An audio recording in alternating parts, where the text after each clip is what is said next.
Hi everyone, it's Miss Tracy here. We're making spaghetti bolognese today, which is one of my most favourite meals. Also, I know it's Miss Foy's daughter's favourite meal. So hi Grace, if you're watching. And it's something that I learned before I went to university, because once you get to university, you've got to have some staple meals in your bag.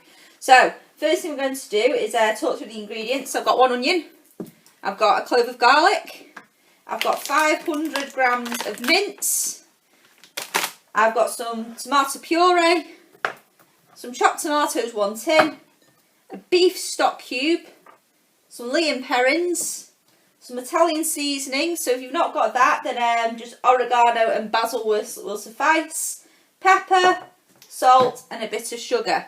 So first thing we're going to do is chop the onion as always. So standard procedure. Chop it, remember keeping your fingers away, chop it down one side, turn it around, chop it down the other, turn it so the flat bit's on the chopping board so it doesn't move, cut down, peel,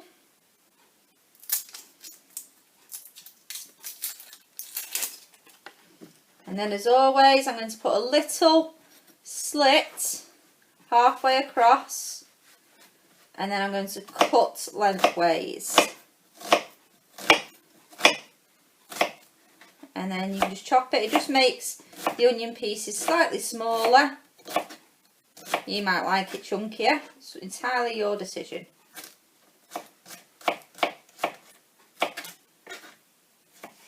And then doing the same for the other side.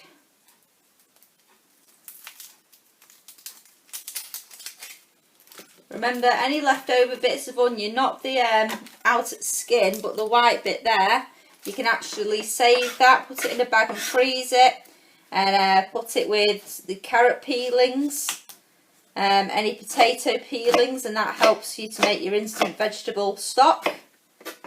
I normally put them in a bag, freeze it, add to it, and then when the bag's full, throw it in with some water and boil it, and then you've got stock. So that's the onion cut up. Going to do the same with the garlic, so I'm just going to chop the end off. If you've got a garlic press, you don't really need to do that. Jamie Oliver does it all skin on in the garlic press, but because mine's broken, I've got to go old school. So put some slices in that as well, just to make it thinner, and then thinly slice. Remember, keeping your fingers away. Otherwise you don't want to lose an end of a finger. Losing a bit of a nail, not the end of the world. Losing a finger, I believe, isn't cool. It's a bit sore. Right, I'm just going to use my big knife, fingers away. Just going to mince that slightly for some thinner garlic, smaller chunks. Okay, so that's the prep done basically. Chopped up some onions, chopped up some garlic, and what we're going to do now is we're going to heat up a frying pan. We're going to put the onions in first, as always, with a bit of olive oil or rapeseed oil, and then we're going to put the garlic in a few minutes after. So remember, we don't want to burn the garlic, that's why we put it in a few minutes, about 3 minutes after the onion. Then we're going to add the beef mince, so let's get cooking. Okay, so I've got my pan on a medium-high heat. And I'm going to use a bit of rapeseed oil today. Obviously you can cook with olive oil. Extra virgin olive oil I tend not to cook with as much, because it's got it burns quicker. But I have had a discussion before with a proper Italian chef who told me that was a load of tosh and that I should just cook with whatever oil I want. But old habits die hard, so I'm going to stick with my rapeseed oil that I know won't burn as quickly. So heating up the oil, then I'm going to add the onions. Might turn the heat down slightly because we don't want the onions to burn. We just want them to cook. It's still not warm enough. Let's test it. No. So give it another minute to warm up. Remember, we're going to cook the onions first, about 3 minutes or so. Then add the garlic for another minute or two. And then we're going to add our our mince. Okay, so the onions are starting to sizzle now, so I'll put the other onions in.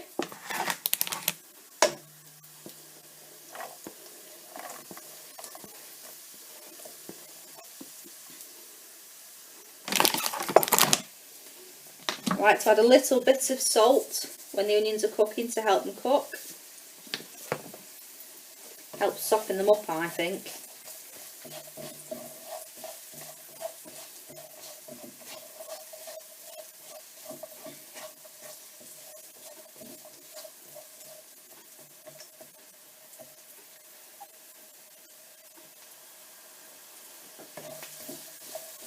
So you're going to cook the onions for a few minutes.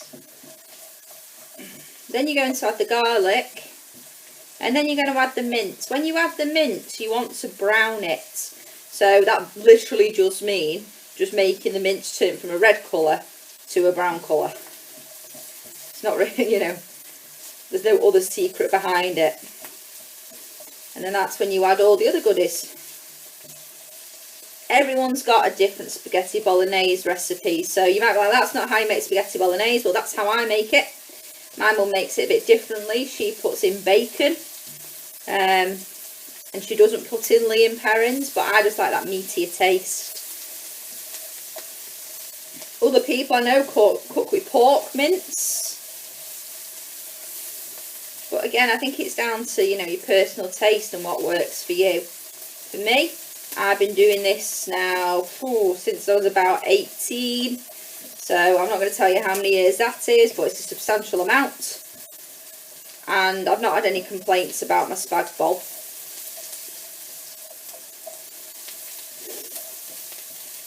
So it just goes to show the proof is in the pudding, as they say.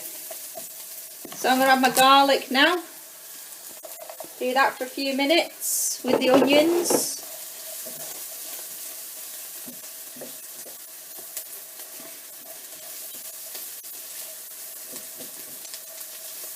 While that's cooking, if you obviously, to get the spaghetti bolognese to a nice consistency, you're going to cook it for about half an hour. But you do need a kettle full of water as well, because obviously that's for your pasta and spaghetti. Otherwise we're running around like a headless chicken. Now pasta normally takes about 10 to 11 minutes to cook, depending on how you like it. I've told you this before, I like mine quite soft. But some people like it al dente, that means it's got a bit of a bite to it. So it depends really. Just try your pasta as you're cooking it. Let it cook for about 8 minutes to start off with, 9 minutes.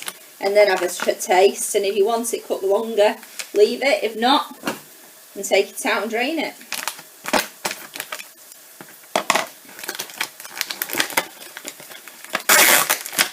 Okay. So my onions and garlic starting to catch now, so I'm going to add my mince. Tip it in, break it up, that's what I like to do. I'm not fussy about touching raw meat, as long as you wash your hands after. The mince is in. My hands are washed.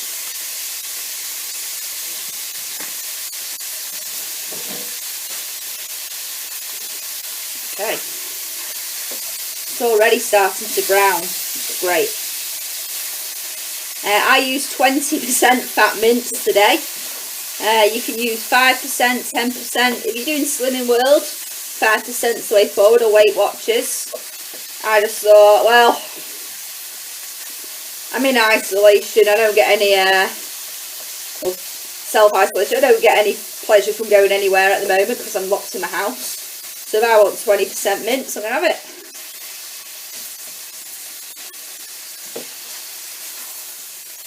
So when you all next see me and I'm a size like 50, you'll know why. I've enjoyed myself eating nice food.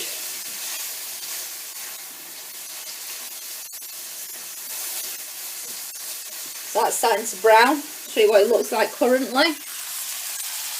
There we go. It's still red, bits of brown coming through though.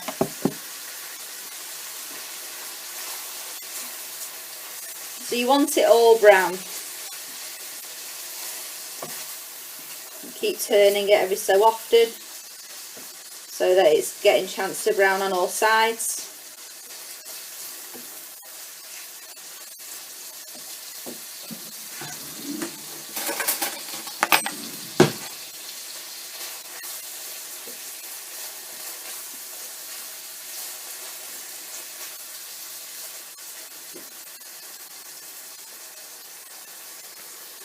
And then what I like to do is add the beef stock cube.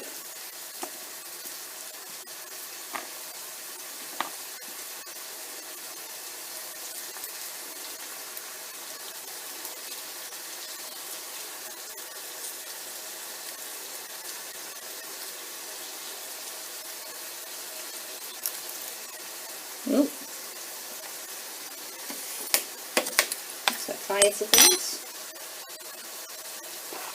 So I've put the beef stock cube in, so I'm going to turn the mince and coat it in the stock cube. It's all going nice and brown now. That's my first bit of beefiness in.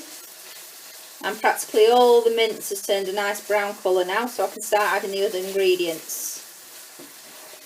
So I'm going to add some Italian seasoning, some herbs, spices, not spices, but herbs, aren't they? Oregano and basil. Just going to shake a fair bit in there because I like the flavour. I'm going to add some black pepper. I'm going to add a pinch of salt. Blind the devil. I'm going to add a little bit of sugar, and the reason why I'm adding a bit of sugar, maybe about half a teaspoon, is just it helps with the acidity of the tomatoes. So give that a stir, incorporate it into the mince. Then I'm going to add my Liam herrings, about 2 teaspoons of Liam herrings, and then I'm going to add my tomato puree and give it a good stir.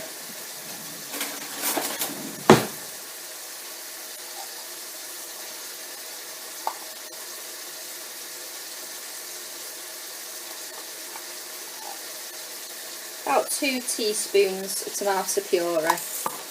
I like it tomatoey.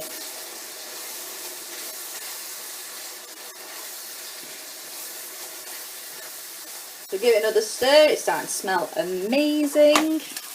There you go. Now you can't smell it, but at least you can see what it looks like. One day we will have smell-o-vision. Today's not that day. So it's got a nice red colour because of the tomato puree. So all I'm going to do, get my tin of chopped tomatoes. I'm going to pour that in. And then I'm going to fill the tin halfway up with water and give it a good swirl. So that's just to collect all that little bit of tomato that might have escaped, and pour that in. And give it a good stir.